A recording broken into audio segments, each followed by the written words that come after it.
Hey guys, welcome to Oddcast, the Four Nerds Bar Nerd Show. Today you're joined by, you guessed it, just me, just Joe Lowen again.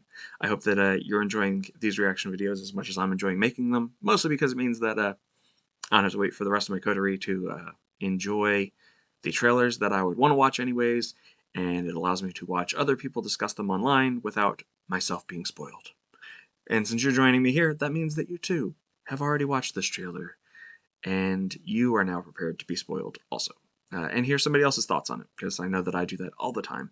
I go down these rabbit holes. But with this one, I actually don't know a whole lot about the Silmarillion.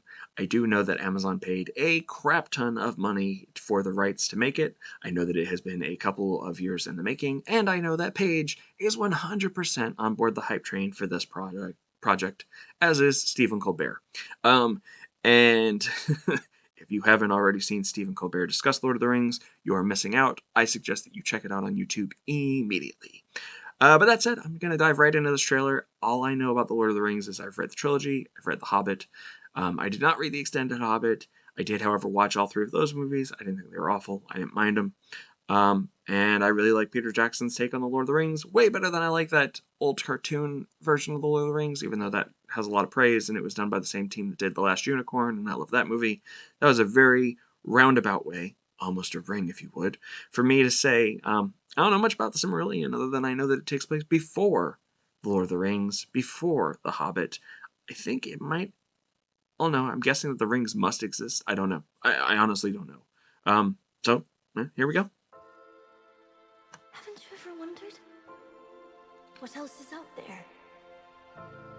I wonder what else is out there all the time. In this world, beyond our wandering. I can feel it. Are those moose heads? Okay. Yep.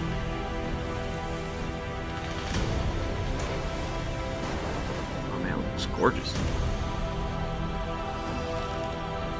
It is Amazon. They have like all the monies, so I'm not surprised. Okay, it takes place before the rings. Or at least before the One Ring.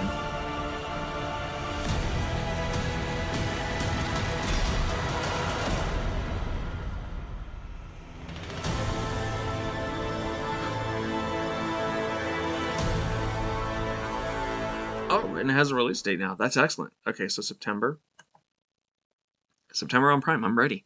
It looks really good. And you know what I want to say to this? So this is the exact same thing. I said this once to Fox when they left all that Dark Phoenix money on the table because they didn't build up enough to do it. Dear Game of Thrones, this is what the Long Winter could have been. Or the Long Dark.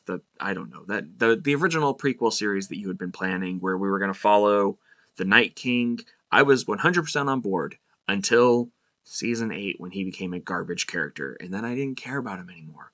But you know what? Sauron gets defeated in Return of the King. Like, he's not even there to fight. He gets taken out before he's even reborn. And yet, I'd still be interested to see his origin story, because he's a compelling villain. Hell, I'd sit through a Voldemort origin story, which I'm pretty sure is what's going on in the Fantastic Beasts thing, even though I haven't watched since the first one, because he's a compelling villain, and I'd be interested to see how he got his start, because he has a good end, right? If you know the ending's going to be good, then it makes knowing the beginning that much better. And The Lord of the Rings, we know, ends epically, and it has influenced so much media. It's impossible to not have a want to see where the rings came from, where the One Ring came from, who these characters are. I have no idea. I couldn't even name one person that I just saw in this trailer. Not one. And I'm 100% on board. I'm going to watch it because I trust, A, that J.R.R. Tolkien's properties are going to be taken care of in a respectful way. 2, that it's going to be gorgeous. And 3, it's going to be well produced. And unlike anything that happens on Netflix, I'm pretty much guaranteed that even if Season 1 isn't that great, it's going to get a Season 2 because they're going to try and fix it. So I'm 100% on board. September, all right. I mean, towards the end of the year, that's fine. I'll be here. I'll be watching it. And I have a feeling that you guys will too. And I know that they will put out another trailer. And hopefully for that one, Paige will be here and she won't have already seen it. Because if you want to see somebody squee and fangirl over Lord of the Rings out of our entire group, it's going to be her. But speaking of Return of the King, now's your chance to make sure that you return when we return. So go ahead and hit that like and subscribe and that little bell for notifications, and you'll be able to watch our review as soon as we get it up. Until then, thanks for going there and back again with me, gang. You have a wonderful day and stay safe out there. Bye.